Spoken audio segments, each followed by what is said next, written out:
Rien n'est simple dans l'Haïti d'aujourd'hui et surtout à Port-au-Prince. Difficile de se déplacer, difficile de se sentir en sécurité, difficile d'avoir du courant électrique et difficile d'avoir de l'eau courante.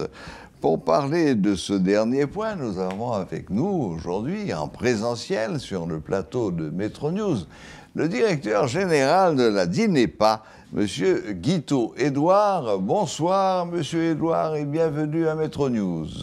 Bonsoir, Monsieur Plan, et bonsoir à toutes les auditrices et à tous les auditeurs de Radio Télémétropole. C'est un grand plaisir pour moi d'être avec vous. Je crois que c'est pour la première fois. Oui, en effet. Donc, ça ne va pas être la dernière fois, j'espère. Bon. J'espère surtout que ce ne sera pas la dernière fois avec de bonnes nouvelles. Exact. Parce que finalement, ce qu'on constate, c'est que tous les quartiers ne sont pas à la même enseigne. Par exemple, j'ai des amis qui habitent dans la zone de l'église Saint-Louis-Roi de France. Là, les réservoirs débordent avec de l'eau à profusion, alors que chez moi, à Bourdon, pourtant pas très loin du réservoir, ça fait des mois que nous n'avons pas eu une goutte d'eau, pas une goutte. Alors, monsieur le directeur, dites-moi, qu'est-ce qui rend les choses difficiles pour la DINEPA? Cet accès à l'eau, quels sont les principaux problèmes auxquels vous êtes confrontés? Alors, plusieurs causes sont à la base de cette pénurie ou bien encore de cette difficulté de la DINEPA à pouvoir alimenter les gens de la région métropolitaine. Quand je parle de la région métropolitaine, on parle de 6 communes, à savoir Cité-Soleil, et Delma, Tabar, Carrefour, Port-au-Prince et Pétionville.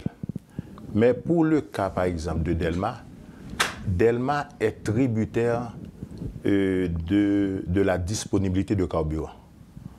Et c'est-à-dire qu'il faut pomper à partir des forages dont nous disposons et dans les zones de Clessine, de Tabar, de Pernier et de la localité Noailles, se trouvant sur l'autre rive de la rivière Grise.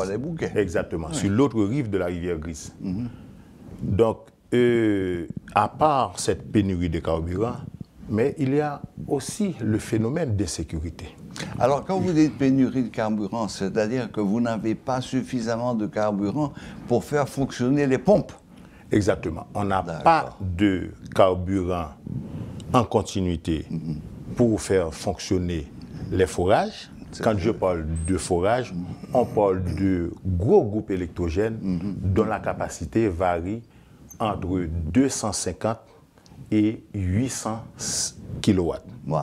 Ouais. Donc, vous imaginez, donc il faudrait entre 8, voilà, exactement, entre 8 et 12 gallons de carburant diesel par heure.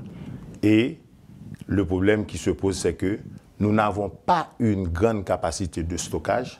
Nous disposons dans la région métropolitaine de 3 cuves ayant chacune une capacité de 10 000 gallons et nettement insuffisant quand même pour garantir quand même un stock en période de crise. Et l'autre situation, c'est que la DINEPA, au niveau de la région métropolitaine, a besoin de 18 500 gallons de carburant diesel chaque 15 jours. Alors, ces 18 500 gallons servent à quoi? Ces 18 000 gallons servent à faire actionner environ 20 groupes électrogènes. D'accord. 20 groupes électrogènes. Donc, ou bien on a de l'argent, il n'y a pas de carburant disponible, les fournisseurs sont en difficulté ou bien ne sont pas en mesure. Exactement. Et l'autre chose, c'est que le prix qui jadis était à 169 gouttes le gallon est passé aujourd'hui à 670 gouttes le gallon. Quand on en trouve. Quand on en trouve. Ouais. Et la pire des choses, c'est que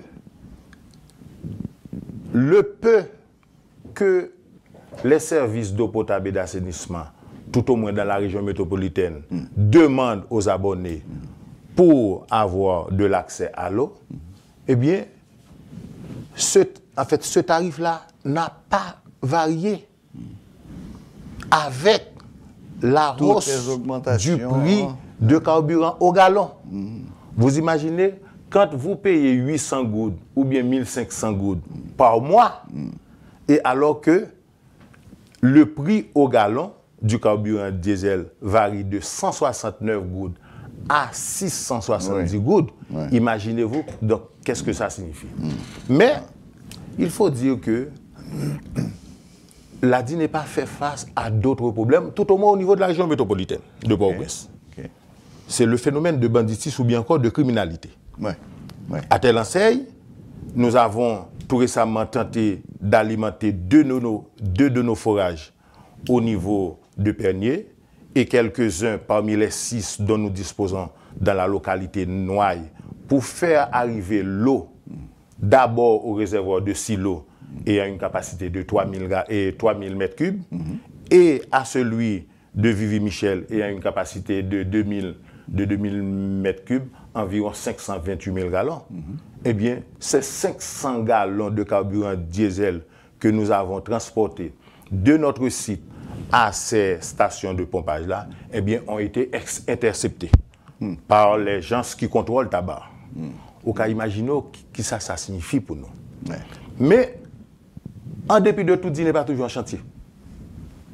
Pour nous faire de l'eau venir, non seulement au niveau de la région métropolitaine auprès des abonnés, mais aussi dans les autres villes et les sections communales, en fait, qui en ont besoin. C'est ça qui fait que Wapoué, tout récemment là, on a été à Boukankari, tout récemment là, on a été à Cercle-à-la-Sousse, on est prêt à inaugurer le réseau de Cercle-à-la-Sousse à 96% d'état d'avancement. Idem pour la vallée de Jacmel. Au niveau de la zone côtière du sud, on a tout récemment inauguré 4 réseaux, l'un à Tiburon, l'autre à Port-à-Piment, Roche-à-Bateau et les Anglais. Et nous sommes sur le point de finaliser le réseau de Port-Salut. Donc, si il y a quelque côté, il y a une difficulté, eh bien, pour d'autres, eh bien, Dinepa a fait tout effort. C'est la même situation au niveau de centre-ville et de Cap-Haïtien. Cap-Haïtien a utilisé de l'eau polluée. De l'eau qui vient s'enrêler les coliformes fécaux là-dedans. Donc, c'est ça qui fait que... Oui, parce que la nappe phréatique au Cap-Haïtien, elle est à quelques pieds. Et oui, en fait, il y a... Et sous l'eau qui, voilà. On dit là... Il y a 3 couches au niveau de la nappe. Qui est les couches superficielles là, 30 pieds au jeune de l'eau, c'est ça, il est de l'eau polluée. Mais la Dinepa va au-delà de 500 pieds. 500 pieds. Ça, Et là encore, avant même de penser à faire arriver cette eau-là au niveau de 2 réservoirs de Bel-Air et à la rue 2 Cap-Haïtien, eh bien, il y a une analyse qui fait sous de l'eau que nous prenons ballon pour nous voir est-ce que les paramètres physico-chimiques et bactériologiques sont au rendez-vous. Et c'est à partir de là on peut faire le traitement par chloration et même exceptionnellement, nous obligés de faire avec d'autres agents chimiques, et sulfate d'aluminium, etc. C'est le cas, par exemple, de la ville de Jacmel. Très bien. Directeur, si je me comprends bien, Dinepa fait ça capable dans des conditions particulièrement difficiles, mais ça peut expliquer les différences de traitement qu'il y a entre différents quartiers pour que ça gagne de l'eau cap gaspillée et puis l'autre, il y aura un petit goût de l'eau. Bon, alors, c'est parce que,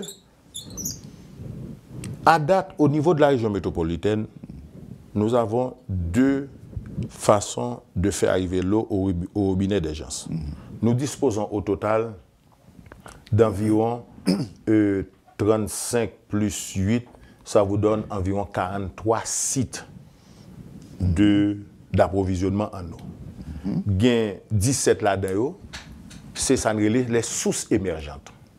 Ça veut dire qu'au capté de l'eau, on prend source Millet Pétionville, étant donné qu'on est au niveau de Pétionville, nous prenons sous millet, ou bien sous tête de l'eau, sous qu'on capté, et puis de l'eau a tombé dans le réservoir, ou bien de stockage, ou bien de distribution, et puis après traitement, nous faisons de l'eau à tomber par gravité.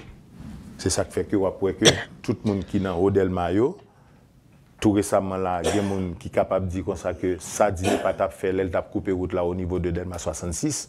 Eh bien, c'est pour nous faire zone Delma qui a une grosse difficulté pour alimenter à partir de nos stations de pompage, et bien faire rejoindre de l'eau par gravité. Ça veut dire que de l'eau calonné descend. Mais il y a environ 26 sites qui ont besoin de carburant pour pomper. Parce que la marche à pompe. Parce que la marche à pompe. Ces sites qui sont dans la zone peignier, ça veut dire que c'est de l'eau prend en bataire. C'est de l'eau prend au niveau de la nappe phréatique. De la nappe phréatique, dans la zone tabac, ou bien dans la zone peignier, ou bien dans la zone noaille, ou obligé de carburant pour pomper dans des réservoirs de transit, réservoirs par exemple, qui Delma 19 là, qui est le réservoir Bellevue, ou bien réservoir Delma 34, ou bien réservoir Delma 71, eh bien ces zones, ça, plus particulièrement la zone de Delma qui ne dispose d'aucune source émergente, eh bien, il y a besoin de carburant pour envoyer de l'eau dans le réservoir. C'est ça qui fait qu'il y a des difficultés pour nous faire que Mounsayo alimenter dans l'horaire que nous souhaitons. Ouais. Mais ou une occasion pour me dire que sous président Jovenel Moïse, il y a un gros effort qui t'a dégagé à l'intérieur de la DINEPA. Pour nous voir que, au niveau de la région métropolitaine, nous avons 3 gros rivières. Nous avons rivière Grise, nous avons rivière Fouad, nous avons rivière Momance. L'idée, c'est de prendre de l'eau dans le château de la région métropolitaine qui est dans la zone Keskov, pour nous faire un barrage, pour nous faire que, tout au moins, nous avons stocké de l'eau dans un gros barrage, et puis après traitement, et puis alimenter toute zone ça. Donc, capacité nous doit passer de 184 000 mètres cubes d'eau par jour pour la région métropolitaine à 350 jusqu'à 450. Ça veut dire que plage d'eau Rennes tape sorti de 4 heures, 6 heures à 12 à 16 heures de temps par jour. Mais c'est des investissements demandés pour l'État parce que nos principaux bailleurs qui sont la BID, la Banque mondiale, la coopération espagnole et la coopération suisse, à un certain niveau, l'USAID, ils n'ont pas l'étendue à faire de exploitation des eaux de surface. Ah bon? Oui. Parce qu'ils sont capables de raison, parce qu'il y a la sauvegarde environnementale aussi. Bon. Et c'est ça. Donc il y a une certaine dégradation de notre environnement. Ils n'ont pas voulu pour entrer dans l'exploitation eau de surface là, et puis pour nous, pour dire après que c'est eux-mêmes qui causent que ils contribuent davantage à la dégradation. Bon, son débat technique, mais l'État à tout, monsieur Serge Plan, doit investir en dans ce secteur. C'est ça qui fait que du 22 au 24, j'ai été aux Nations Unies, à la tribune des Nations Unies. Moi, j'étais allé dans nos gouvernements, mais nous avons fait un plaidoyer dans 4 décennies sous plan d'action que tout pays doit prendre au regard de l'objectif 6 des ODD pour nous dire dans quel niveau que nous sommes. Mais nous faisons face à même problème. Sécheresse. Cognon, nous pas de l'eau. Cognon, Gambon, pas de l'eau. Pestel, même bagaille. Les îles Caraïbes fait face à la même situation de sécheresse. Ou bien encore, ça dans le langage technique là, de règlement climatique. C'est que ou non période pour non période de saison pluvieuse, à cause de règlement climatique ou bien changement climatique, eh bien, tout problème ça a opposé. Et ça, c'est qui fait mondial. que sous nous pas capable et vraiment recharger convenablement. Alors, perspective. Voilà. Bon, perspective. Ou bon vers quoi allons-nous? Oui. Et nous, avons préparé le dossier pour le prochain gouvernement légitime là, pour nous dire, pour demander, pour fait de l'eau, la disponibilité de l'eau, en question de sécurité nationale. Ok. Regardez tout récemment là en France, m'attendais Jean-Luc Mélenchon, m'attendais peut-être président Macron, qui a parlé de l'eau, un problème de sécurité collective. Tout à fait. La disponibilité de l'eau. Tout à fait. Eh bien, l'important pour l'État haïtien entrer de l'eau dans l'agenda. Il faut que nous ayons taxe sur l'eau. Parmi les priorités. Tant que l'électricité. C'est ça. Dans pile pays, il y a une taxe sur l'eau. Vous pouvez imaginer un goutte, 2 gouttes, ou bail comme taxe. Tant qu'on parle de fer, propriété patrimoine bâti, propriété foncière, etc. Ou dit ou bail un goutte, ou bien 2 gouttes, comme taxe, sous chaque soit ou à consommer, eh bien ça fait que la contribution de l'État haïtien t'a passé de 2% peut-être à 10%. L'ADI n'est pas tributaire des fonds des bailleurs. D'accord. Et ces fonds des bailleurs sont assujettis à politique et procédure bailleurs. On ne peut pas dire son goût de la donne. Mais tout au moins, nous avons un gros travail là à faire. D'abord au niveau de Sous Dikini et au niveau de tunnel Dikini et ensuite au niveau de Sous Mariani. Malgré difficulté, travail bolos nous a marché. Tu as pour le passer très bientôt là, Matissa. Très bien. Pas me comment, mais à l'intérieur de la DINEPA, nous avons ce qu'on entend par l'ingénierie sociale, avant, pendant et après le projet. Magnifique. Donc, nous travaillons pour ne faire que le réservoir bolos là augmenter et puis pour tout le monde au niveau de centre-ville là, joindre de l'eau. Mais pas oublier, c'est graisse cochon, beaucoup de cochon. Nous, en chantier dans tout le pays, mais pour dire n'est pas capable d'intervenir côté gain de difficultés, tant qu'au en rouge, tant qu'au Cap haïtien et Gonaïve, côté que nous allons lancer son travail là, dans la semaine prochaine, eh bien, il faut contribution bail par chaque citoyen. Ou même en tant qu'abonné, peut-être pour une raison qui passif à cause de DINEPA, il faut aller ça gagne dans la zone Bolakawa pour qu'il ça fait de l'eau à arriver dans la zone Bolakawa et puis pour être capable de faire que au pays des contributions. Mais souvent en retard, on va le mettre en règle. Non, sur ce point-là, le match en retard. Mais bon, ben écoutez, Monsieur Edouard, bon, finalement, bon, on a plein, mais au moins perspective yo petit gens positif, hein, si m'entendez bien.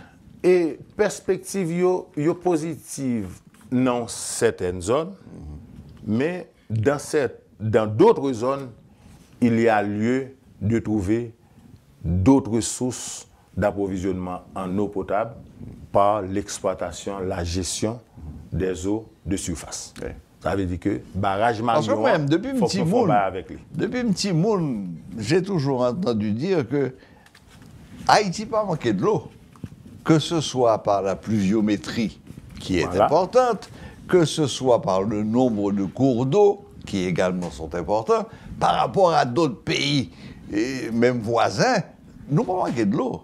Bon, évidemment, il y a des différences. Par exemple, sur Dikinéa, tu es toujours réputé comme une zone extrêmement boisée, côté gampi de l'eau, par exemple, il y a un manque de l'eau, etc. Alors que d'autres zones, bon, tu as même qu'à Dibounon, côté Mrétéa, déjà un petit peu plus difficile. Mais. On va le bon exemple. Caille voisin, il y a plusieurs barrages.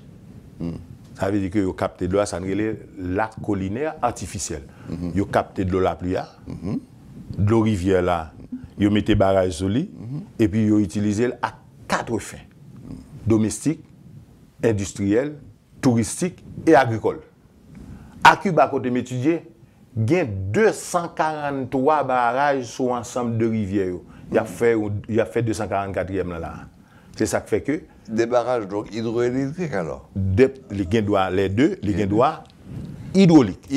Ça veut dire que vous prenez de l'eau, vous captez, ou bien vous mettez là des fins agricoles, industriels, ou bien domestiques, ou bien touristiques. Mais de l'eau, ça, c'est capté, c'est de l'eau rivière. Nous sommes Fidel Castro, te dit que faut Cuba goumer pour un goût de l'eau par la mer.